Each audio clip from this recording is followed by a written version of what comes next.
এই যে পুলিশ ভাই, এটা মনে হচ্ছে কোন জায়গায় দেখলাম নাকি? এর চেহারা মনে হচ্ছে জেলেও দেখেছি। আমি 10 দিনে 3টা বছর আমি ফাঁসির কন্ডেম সেলের ভেতরে ছিলাম, আর 10 দিন ছিলাম ওই রিমান্ডে। আমার 10 দিনে অবস্থা যা করেছে, এখনো পর্যন্ত আমার শরীর স্বাভাবিক না। এত পাওয়ার আলা ঔষধ চলছে, ভেতরে তো কোনো চিকিৎসা নেই।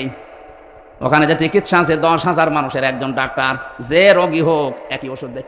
আপনার যে রোগের কথাই বলেন একই ওষুধ, ও মানুষের রোগ আরো বাড়বে। আর যদি হয়তো মালায়ন, ওর কাছে তারা আলেম জালেম নেই, ওর কাছে সব সমান, খালি ঝাড়ি দিত। কিসের নামাজ, কিসের রোজা? নামাজ রোজা করলেই যদি বাঁচা যায়, যে কই কেউ তো বের করে যায় না। রিমান্ডে সেই পুলিশ আমির হামজার পাশে এসে বসে আছে। আমির হামজা যখন জেলের মধ্যে ছিল, তাকে রিমান্ডে নিয়ে গিয়ে বেঘোর মারধর করছিল। সেই মানুষটা মনের ভুলে আমির হামজার পাশেই বসে থেকে ওয়াজ মাহফিলের আসরে ওয়াজ শুনতেছে। আমির হামজা তাকে দেখে চিনে ফেলেছে, এই ব্যক্তিটাই আমাকে সেই সময় রিমান্ডে নিয়েছিল। এখন তার কি অবস্থা হবে? পুলিশের পোশাক যখন পরা ছিল তখন তার পাওয়ার ছিল, এখন তো সে পুলিশের পোশাকে নেই, এখন শুধু সাধারণ জনগণের পোশাকে আমার সামনে আছে। তার অবস্থা এখন কি হতে পারে, আজকের ভিডিওটি দেখলে বুঝতে পারবেন। তো বেশি কথা না বাড়িয়ে চলুন আমরা স্ক্রিনে গিয়ে বিষয়টি উপভোগ করি। এই যে পুলিশ ভাই, এটা মনে হচ্ছে কোন জায়গায় দেখলাম নাকি? এর চেহারা মনে হচ্ছে জেলেও দেখেছি। না না, এইরকমই হবে না। আমাদের খাবার দিয়েছে তখন কিরকম গো, সেই 3 বছর দেখেছি তো একাধারে, সেরকম মনে হচ্ছে। কি অবস্থায় রেখেছিল আমারে! আমি নিজে কতগুলো মানুষের কান্নার আওয়াজ শুনেছিলাম ওই মাটির নিচে। কিছু কিছু মানুষের এই যে এত বড় বড় নখ হয়ে গেছে, চুল দাড়ি গপ, মনে হচ্ছে যে জঙ্গল থেকে বেরিয়ে আসতেছে। এত বড় নখ দিয়ে কেউ কেউ দেওয়ালের সাথে খুশিয়ে খুশিয়ে লিখে রাখতো, ভাই যদি বাইরে যেতে পারেন তবে নাম্বারে একটু জানাবেন যে আমি বেঁচে আছি। আমার মন ডাক দিয়ে বলছিল মাঝে মাঝে, ইলিয়াস আলী মনে হয় বেঁচে আছে, কিন্তু এরা 2 বোন পালানোর বছর খানিক আগে ওনাকে মেরে ফেলেছে। আপনি চিন্তা করতে পারেন, মুফতি ফখরুল ভাই আমার সাথে ছিল, উনি আমারে বলছে, হামজা ভাই আপনার সাথে কি করে আমি জানি না, তবে আমার এই পায়ের ভেতর দিয়ে হাত দিয়েছে এইভাবে। সামনে যে লোহার ব্যারিকেড দেওয়া আছে ওর সাথে হাত দিয়ে হ্যান্ডকাপ দিয়ে আটকিয়ে দিয়েছে। আরে 5 মিনিট 10 মিনিট না, বছরের পর বছর 1-1.5 মিনিট 2 মিনিট সময় দিত টয়লেট করার জন্যে। সকালে কয়েকটা ছোলা দিয়ে যেত পচা, তাও হালকা খাওয়া যায় না। দুপুর বেলা 1 মোটা ভাত দিয়েছে, মনে হচ্ছে কেউ মাখিয়ে দিয়েছে, খেলে খান, না খেলে রোজা থাকেন। রোজা যে থাকবেন তাও তো সমস্যা, কারণ এখন কি দিন না রাত আপনি জানেন না। এটা যে কোন বছর আমরা জানি না, কোন মাস তাও জানি না, কি বার আমাদের জানা নেই, কয়টা বাজে তাও জানি না। যারা দায়িত্বে থাকতো, যদি ভালো মানুষ হয়তো তাহলে জিজ্ঞাসা করলে বলতো যে এখন এই কয়টা বাজে। আর যদি হয়তো মালায়ন, ওর কাছে তারা আলেম জালেম নেই, ওর কাছে সব সমান, খালি ঝাড়ি দিত। কিসের নামাজ, কিসের রোজা? নামাজ রোজা করলেই যদি বাঁচা যায়, যে কই কেউ তো বের করে যায় না। আমি 10 দিনে 3টা বছর আমি ফাঁসির কন্ডেম সেলের ভেতরে ছিলাম, আর 10 দিন ছিলাম ওই রিমান্ডে। আমার 10 দিনে অবস্থা যা করেছে, এখনো পর্যন্ত আমার শরীর স্বাভাবিক না। এত পাওয়ার আলা ঔষধ চলছে, ভেতরে তো কোনো চিকিৎসা নেই। ওখানে যে চিকিৎসা আছে 10,000 মানুষের একজন ডাক্তার, যে রোগী হোক একই ওষুধ দেয়। আপনার যে রোগের কথাই বলেন একই ওষুধ, ও মানুষের রোগ আরো বাড়বে। আমার পিঠে ওই থেকে যে এই মেরুদণ্ডে ব্যথা এখনো পর্যন্ত ভালো হয়ে যায়নি। এই পাওয়ার আলা বড়ি প্রতিদিন প্রায় 2,000-2,500 পাওয়ারের বড়ি চলছে, এই কারণে আমার শরীর স্বাভাবিক হচ্ছে না। দোয়া করছি এই হাজারো মানুষ নিয়ে মুসাফির অবস্থায়, আল্লাহ তুমি কোরআনের জন্য আগের অবস্থায় আমাকে আবার ফিরিয়ে দাও।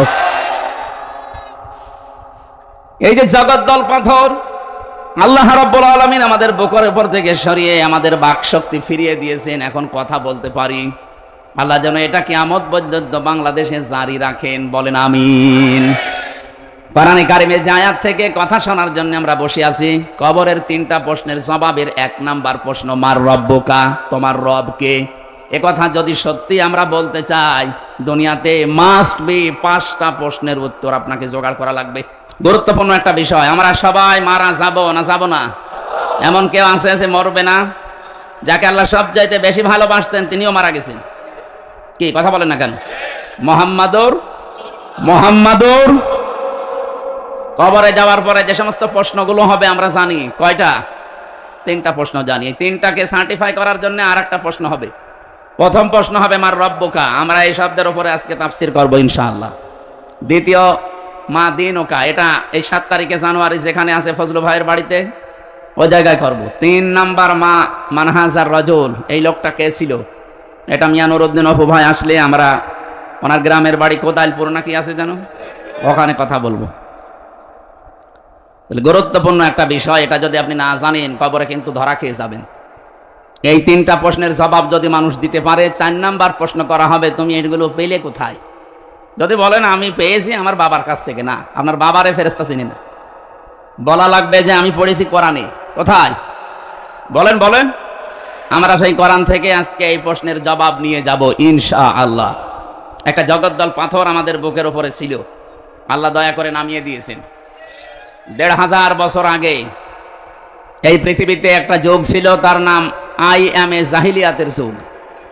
আর 1500 বছর পর 2024 সালের 5 আগস্টের আগ পর্যন্ত এই বাংলাদেশ একটা যুগ পার করেছে আমি জাহিলিয়াতের যুগ। আপনি কি কথা বোঝেন?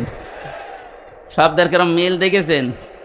IMA জাহিলিয়া আর আমি জাহিলিয়া, দুইটাই প্রায় একই। ওরা ওই সময় যা করতো এরাও প্রায় তাই করেছে। ওই সময়ও বাকশক্তি রুদ্ধ ছিল, যারা দায়িত্বে ছিল তাদের কাছে।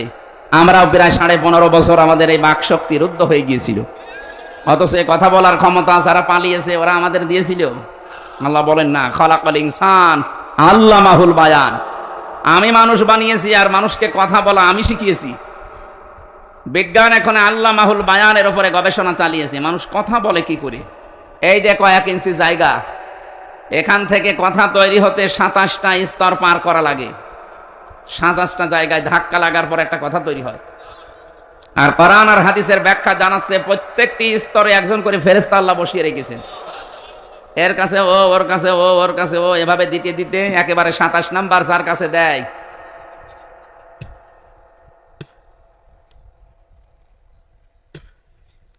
ও আসে তখন এই মুখের গর্ত দিয়ে কথাটা বের করে দেয়।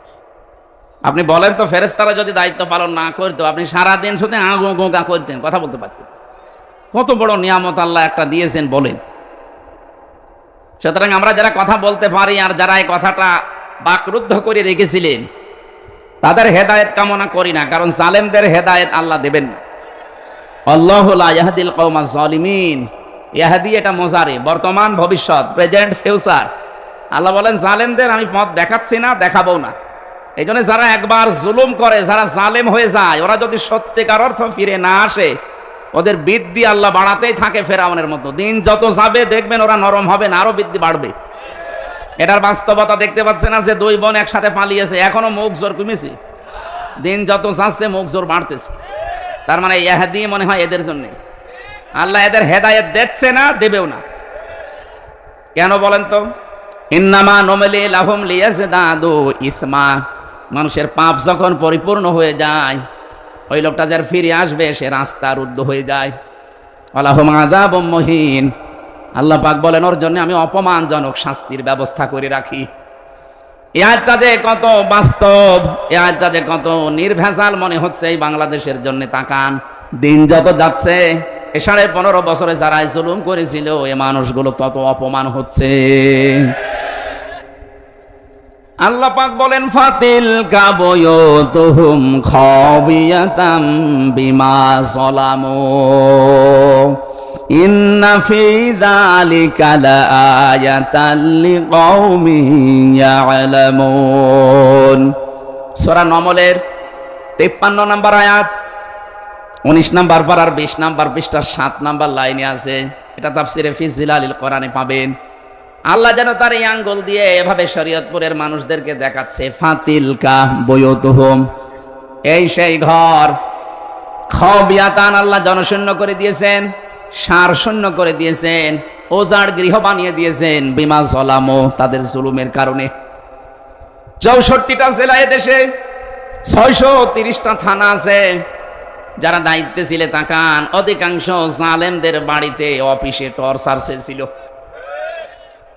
শুধু আয়না ঘর ওই ডিজিএফআই বানিয়েছে তা না, ডিবি অফিসে আয়না ঘর তা না, এদের বাড়িগুলো, এদের অফিসগুলো আয়না ঘর ছিল। আল্লাহ বলেন এই জুলুমের কাজ কারবার যেখান থেকে পরিচালিত হতো, যেখানেই জুলুমের দুর্বিসন্ধি হতো, মানুষকে কষ্ট দেওয়ার জন্য যে জায়গাগুলো ব্যবহার হতো, হে নবী আপনি একটু তাকান না কেন, ওই বাড়ি ঘরগুলো আমি আল্লাহ সার শূন্য করে দিয়েছি। এর বাস্তব প্রমাণ বাংলাদেশের জালেমদের বাড়ি ঘর আর অফিসগুলো। আমার কুষ্টিয়ার হানিফ সাহেবের বাড়ি আগস্টের 5 তারিখের বিকাল 5টা বাজতে বাজতে ইট ও মানুষ খুলে নিয়ে চলে গেছে। আমি গতকালকে আসার সময় বাড়ির সামনে দেখলাম, আল্লাহ কি অবস্থা, বাড়ি আল্লাহর এই খবিয়াতান শব্দের সাথে মিলে গেছে। আল্লাহ পাক যেন দেখাতে চাচ্ছে বাড়ির দিকে তাকান, এটা জনশূন্য করে দিয়েছি, সার শূন্য, এটা উজাড় গৃহ, মানুষ এখন জাতীয় টয়লেট বানিয়েছে। জাতীয় টয়লেট কেন বললাম, একবারে 5-7 জন যাচ্ছে প্রসাব করতে, বিভিন্ন দিকে মুখ করে সবাই একসাথে, মনে হচ্ছে জামাতবদ্ধ প্রসাব চলছে। কয়েকটা কারণ আমি পেয়েছি, ভালো করে খেয়াল করবেন। জালেমদের বাড়ি শুধু হানিফ সাহেবেরটা না, বাংলাদেশ প্রত্যেক জায়গায় আপনি এইটাই দেখবেন। আপনাদের গোপালগঞ্জ, শরীয়তপুর, মাদারীপুরে হয়তো হালকা পাতলা হয়েছে, এগুলো সব চাইতে বেশি হয়েছে চট্টগ্রাম বিভাগে। কয়েকদিন আগেও আমি গিয়েছিলাম দিনাজপুরে, কি দাপট নিয়ে চলতো লোকটা, অথচ তার বাড়িটা আজকে খবিয়াতান জনশূন্য করে দিয়েছে মানুষ। যে বাড়ি এত আবেগপূর্ণ ছিল ঢাকার, ওইটা মানুষ গেলে চুমা খেত। গত পরশু দিনের পেপারে দেখেছেন ওই বাড়িতে 8-10 জন একসাথে প্রসাব করছে। 3 মাসের ব্যবধানে যদি অবস্থা আল্লাহ বানিয়ে দিতে পারে, আপনি দেখেন আবু জেহেলের বাড়িকে যদি আল্লাহ ইন্টারন্যাশনাল পায়খানা বানাতে পারে, পৃথিবীর জালেমদের যত বসবাসের জায়গা, দাপটওয়ালা জায়গাগুলো আল্লাহ দেখবেন ইন্টারন্যাশনাল পায়খানা বানিয়ে দেবে। কয়েকটা কারণ আছে তার। 1 নম্বরে রোগ শোক থেকে বাঁচার জন্য জালেমদের জায়গাগুলো ব্যবহার করবে মানুষ। এই যে আমি নিজে 16 সালে হজে গিয়েছিলাম, 7 চক্কর দিলাম কাবা শরীফে, বেশ ভালোই লাগছিল। হঠাৎ উপর দিয়ে যেই ঘুরি দেখি পেটে ব্যথা, যন্ত্রণা তীব্র। কি গো এতক্ষণ তো ভালোই ছিলাম, এখন পেটে ব্যথা করছে কেন? ওখানে যে দায়িত্বে আছে পুলিশ, ওনার ভাষা দিয়ে বললাম, ভাই এতক্ষণ তো ভালোই ছিলাম, এখন আমার পেটে হঠাৎ ব্যথা করছে। পুলিশ আমারে বলে, হাজি হলে হজ্জা তাই না বিলাদুকা। হাজি দেশ কোথায়? যে তুমি বাংলাদেশ, বাংলাদেশ থেকে এসেছি। আমারে বলছে, আপনি জানেন না এটা কোন জায়গা? না তো, এটা আবু জেহেলের বাড়ি, আপনি এখনো পায়খানা না করে দাঁড়িয়ে আছেন, তাড়াতাড়ি করেন। সত্যি কথা, যে কোরআন শরীফ আমার সামনে, পায়খানা করে দেখি আমার পেটের ব্যথা ভালো হয়ে গেছে। আল্লাহ আমাকে ডাক দিয়ে যেন বলতে চাচ্ছে, হামজা এত টাকা খরচ করে 6500 কিলোমিটার দূর থেকে আসলে আর পায়খানা না করে চলে যাবা, তাড়াতাড়ি করো। আমারও তো মনে হচ্ছে বাংলাদেশে যাদের পেটে ব্যথা হবে, প্রসাবে সমস্যা হবে, জালেমদের ওই বাড়িতে করলে আল্লাহ মনে হয় ভালো করে দেবে। নাই তো 8-9 জন একসাথে যাচ্ছে কি করে? এখান থেকে শিক্ষা কি? আল্লাহ বলেন ইন্না ফি যালিকা লা, এখানে আরবি গ্রামার যারা বোঝে লামে তাকিদ, ইন্না ফি যালিকা লায়াতাল লিকাউমিন ইয়ালামুন। যারা জ্ঞানী মানুষ, যাদের জ্ঞান আছে, যাদের এলেম আছে, এই মানুষগুলো এখান থেকে অবশ্যই শিক্ষা নেবে। এটা আল্লাহর একটা আয়াত, নিদর্শন। জালেমদের বাড়িকে যদি আল্লাহ সার শূন্য করে দিতে পারে, জনশূন্য করে দিতে পারে মাত্র 3 মাসের ব্যবধানে, আগামীতে যারা চেয়ারে বসবে এরা যদি জালেম হয়, তাদেরও বাড়ি আল্লাহ উজাড় গৃহ বানিয়ে দেবে। এদের আমরা আর চাই হই যেন জালেম হয়ে না যায়। মাজলুমের যে কত দুঃখ, কত বেদনা, আল্লাহকে বলা ছাড়া কেউ থাকে না মাজলুমের, এটা আমরা তো প্রমাণিত। কি অবস্থায় রেখেছিল আমারে। আমি নিজে কতগুলো মানুষের কান্নার আওয়াজ শুনেছিলাম ওই মাটির নিচে। কিছু কিছু মানুষের এই যে এত বড় বড় নখ হয়ে গেছে, চুল দাড়ি গপ, মনে হচ্ছে যে জঙ্গল থেকে বেরিয়ে আসতেছে। এত বড় নখ দিয়ে কেউ কেউ দেওয়ালের সাথে খুশিয়ে খুশিয়ে লিখে রাখতো, ভাই যদি বাইরে যেতে পারেন তবে নাম্বারে একটু জানাবেন যে আমি বেঁচে আছি। আমার মন ডাক দিয়ে বলছিল মাঝে মাঝে, এমিলিয়াস আলী মনে হয় বেঁচে আছে, কিন্তু এরা 2 বোন পালানোর বছর খানিক আগে ওনাকে মেরে ফেলেছে। আপনি চিন্তা করতে পারেন, মুফতি ফখরুল ভাই আমার সাথে ছিল, উনি আমারে বলছে হামজা ভাই আপনার সাথে কি করে আমি জানি না, তবে আমার এই পায়ের ভেতর দিয়ে হাত দিয়েছে এইভাবে। সামনে যে লোহার ব্যারিকেড দেওয়া আছে ওর সাথে হাত দিয়ে হ্যান্ডকাপ দিয়ে আটকিয়ে দিয়েছে। আরে 5 মিনিট 10 মিনিট না, বছরের পর বছর 1-1.5 মিনিট 2 মিনিট সময় দিত টয়লেট করার জন্যে। সকালে কয়েকটা ছোলা দিয়ে যেত পচা, তাও হালকা খাওয়া যায় না। দুপুর বেলা এক মোটা ভাত দিয়েছে, মনে হচ্ছে কেউ মাখিয়ে দিয়েছে, খেলে খান, না খেলে রোজা থাকেন। রোজা যে থাকবেন তাও তো সমস্যা, কারণ এখন কি দিন না রাত আপনি জানেন না। এটাতে কোন বছর আমরা জানি না, কোন মাস তাও জানি না, কি বার আমাদের জানা নেই, কয়টা বাজে তাও জানি না। যারা দায়িত্বে থাকতো যদি ভালো মানুষ হয়তো তাহলে জিজ্ঞাসা করলে বলতো যে এখন এই কয়টা বাজে। আর যদি হয়তো মালায়ন, ওর কাছে তারা আলেম সালেম নেই, ওর কাছে সব সমান, খালি ঝাড়ি দিত। কিসের নামাজ কিসের রোজা, নামাজ রোজা করলেই যদি বাঁচা যায়, যে কই কেউ তো বের করে যায় না। আমি 10 দিনে 3টা বছর আমি ফাঁসির কন্ডেম সেলের ভেতরে ছিলাম, আর 10 দিন ছিলাম ওই রিমান্ডে। আমার 10 দিনে অবস্থা যা করেছে এখনো পর্যন্ত আমার শরীর স্বাভাবিক না। এত পাওয়ার আলা ঔষধ চলছে, ভেতরে তো কোনো চিকিৎসা নেই। ওখানে যে চিকিৎসা আছে 10,000 মানুষের একজন ডাক্তার, যে রোগী হোক একই ওষুধ দেয়। আপনার যে রোগের কথাই বলেন একই ওষুধ, ও মানুষের রোগ আরো বাড়বে। আমার পিঠে ওই থেকে যে এই মেরুদণ্ডে ব্যথা এখনো পর্যন্ত ভালো হয়ে যায়নি। এই পাওয়ার আলা বডি প্রতিদিন প্রায় 2,000-2,500 পাওয়ারের বডি চলছে, এই কারণে আমার শরীর স্বাভাবিক হচ্ছে না। দোয়া করছি এই হাজারো মানুষ নিয়ে মুসাফির অবস্থায়, আল্লাহ তুমি কোরআনের জন্য আগের অবস্থায় আমাকে আবার ফিরিয়ে দাও। এই যে জগদ্দল পাথর আল্লাহ রাব্বুল আলামিন আমাদের বুকের উপর থেকে সরিয়ে আমাদের বাক শক্তি ফিরিয়ে দিয়েছেন, এখন কথা বলতে পারি। আল্লাহ যেন এটা কিয়ামত পর্যন্ত বাংলাদেশে জারি রাখেন, বলেন আমিন। কোরআনে কারিমের যে আয়াত থেকে কথা শোনার জন্য আমরা বসে আছি, কবরের 3টা প্রশ্নের জবাবের 1 নাম্বার প্রশ্ন, মার রব্বুকা, তোমার রব কে? এ কথা যদি সত্যি আমরা বলতে চাই, দুনিয়াতে মাস্ট বি 5টা প্রশ্নের উত্তর আপনাকে জোগাড় করা লাগবে। এই যে রব শব্দের ভেতরে কেউ যদি কবরে যেয়ে বলতে চাই রব্বি আল্লাহ, আমার রব আল্লাহ, ফেরেশতারা জবাব হয়ে গেছে, তখন বলবে 5টা বিষয়ের জবাব চাই। কয়টা? আপনি বলবেন রব্বি আল্লাহর, ফেরেশতা চলে যাবে না, 5টা বিষয় জিজ্ঞাসা করবে। এবার আমরা তাফসীর থেকে ওই কথাগুলোই তুলে এনেছি, দেখি আমাদের জীবনে ওই 5টা বিষয় আছে কিনা। যদি থাকে তাহলে আপনি কবরে বলতে পারবেন রব্বি আল্লাহ, আমার রব আল্লাহ। আর যদি 5টার 4টা পারেন, 1টা পারবেন না, কবরে আপনার মুখে আটকে যাবে, বলতে পারবেন না। তখন বলবেন লা আদরি, আমার কিছু জানা নেই। যেই বলবেন জানা নেই, ফেরেশতা বলবেন ইয়াই মুগুর, পিটাতে থাক। আমরা যেন ধরা খেয়ে না যাই, এই জন্য আজকের এই আয়োজন। এত কষ্ট করে ইমন ভাই সহ টিটো ভাই সহ যারা এই আয়োজনে আঞ্জাম দিয়েছেন, আমাদেরকে বাঁচাতে চান, আমরা যেন কবরে ধরা খেয়ে না যাই। কথা বলেন ঠিক কিনা? একেবারে নিস্তব্ধ হয়ে এবার শুনবেন, বলেন আউযু বিল্লাহি মিনাশ শাইতানির রাজিম, বিসমিল্লাহির রহমানির রহিম। ইন্নাল্লাযীনা ক্বালু রাব্বুনাল্লাহ মাস্তাকামু তাতানাজ্জালু আলাইহিমুল মালাইকা। সূরা হামিম সাজদা পড়া কোরআনে কারিমের ভেতরে 6666টা আয়াত আছে। মাত্র একটা আয়াতের 3 ভাগের 1 ভাগ আমরা পড়েছি। এতটুকুর উপরে আজকের কথা আমরা শেষ করব ইনশাআল্লাহ। আমার এই মাথার ভেতরে কোরআনে কারিমের আয়াত সম্পর্কে যত তথ্য আল্লাহ ঢুকিয়ে দিয়েছেন, আমি যদি আমার হায়াতের শেষ দিন পর্যন্ত আয়াত নিয়ে চিন্তা ভাবনা করে কথা বলতে থাকি, আমার জীবন শেষ হয়ে যাবে, আয়াতের কথা শেষ হবে না। এত কথা লুকিয়ে আছে আয়াতে, আমরা এবার টান দিতে থাকি। এরশাদ হচ্ছে ইন্নাল্লাযীনা, নিশ্চয় যারা ক্বালু, এ কথা বলতে পারে রব্বুনাল্লাহ, আমাদের রব আল্লাহ।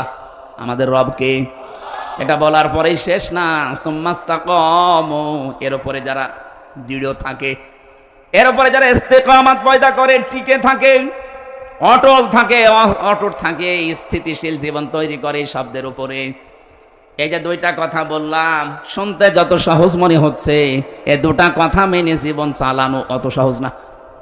কথা বলে না কেন? আয়াতে আল্লাহ আমাদের কাজ দিয়েছেন দুইটা। যদি সত্যি এই দুইটা কাজ আমরা দুনিয়ার এই ছোট্ট হায়াতে করতে পারি, আল্লাহর কসম আল্লাহ পরবর্তী 3টা পুরস্কার অবশ্যই দেবেন। এবার আসেন তো, প্রথম শব্দ ছিল রব। রব মানে, আমরা অনেকেই মনে করি রব মানে আল্লাহ। আল্লাহ একটা নাম। রব শব্দের আমি 19টা অর্থ পেয়েছি তাফসিরে, সামারাইজ করে বানিয়েছি 5টি। আপনার এই জীবনে যদি প্র্যাকটিক্যাল লাইফে এই 5টি মিলাতে পারেন, কবরে আপনি নির্দ্বিধায় বলতে পারবেন রব্বি আল্লাহ, ফেরেশতা আমার রব আল্লাহ। আমি তাফসির থেকে বলছি। আবার 1 নম্বরে রব শব্দের শাব্দিক অর্থ পেয়েছি, রব মানে সৃষ্টিকর্তা। রব মানে কি? 2 নম্বরে রব মানে রিজিকদাতা। 3 নম্বরে রব মানে মা'বুদ। 4 নম্বরে রব মানে আইনদাতা। 5 নম্বরে রব মানে অভিভাবক। এবার আসেন তো একটা করে আমরা কোরআনে কারিমের সাথে মিলিয়ে দেখি এই 5টা আমার জীবনে আছে কিনা। 1 নম্বরে রব মানে সৃষ্টিকর্তা, স্রষ্টা। সৃষ্টিকর্তা হিসাবে আমরা আল্লাহকে মানি। কথা বললেন না? আল্লাহ রাব্বুল আলামিন আমাদের যে প্রথম এই দুনিয়াতে আয়াত দিয়েছেন পড়ার জন্য, তার ভেতরে এই নামটা আছে, ইকরা বিসমি রাব্বিকাল্লাযী খলাক। আল্লাহ বলেন পড়ো ওই রবের নামে যিনি তোমাকে বানিয়েছেন, সৃষ্টি করেছেন। এখান থেকে কয়েকটা মাসলা বের হয়, আলেম যারা আছেন তাদেরকে বলছি। 1 নাম্বার, বিশ্ব নবী যেদিন নবুয়ত পান, তিনি 40 বছর বয়সে হেরা গুহায় ধ্যান করেছিলেন একাধারে 3 মাস। 3টা মাস ধ্যান করার পরে তাকে প্রথম আল্লাহ এই শব্দটা দিয়েছেন জিবরাইলকে দিয়ে। ফেরেশতা এসে বলে ইকরা ইয়া মুহাম্মদ, এ মুহাম্মদ সাল্লাল্লাহু আলাইহি সাল্লাম পড়েন। বলেন মা আনা বিকারি, আমি পড়তে পারি না। 3 বার বলার পরেও তিনি বলেন না, আমি পড়তে পারি না। তো ভিউয়ার্স, ভিডিওটা আমরা এখানেই শেষ করলাম। দেখুন আমির হামজা হুজুরের চোখের কি পাওয়ার। বিড়ালের যেমন চোখ, তেমন চোখটাই কিন্তু আমির হামজা হুজুরের। তার পাশেই বসে আছে পুলিশটাকে এক পলকেই দেখে ফেলেছে। তো এটাই ছিল মূল ভিডিওটি। ভিডিওটি ভালো লাগলে অবশ্যই লাইক করে দিবেন, চ্যানেলটিকে সাবস্ক্রাইব করে নেবেন। আর ভিডিওটি ভালো লাগলে অবশ্যই কমেন্টে জানিয়ে দিতে ভুলবেন না। ভালো থাকবেন, সুস্থ থাকবেন। দেখা হবে বরাবরের মতো পরবর্তী ভিডিওতে। আপনাদের শরীরে সুস্বাস্থ্য কামনা করে বিদায় নিচ্ছি আমি মোহাম্মদ জাকিরুল ইসলাম। এতক্ষণ অবধি ভিডিওটি দেখার জন্য আপনাদেরকে অসংখ্য ধন্যবাদ।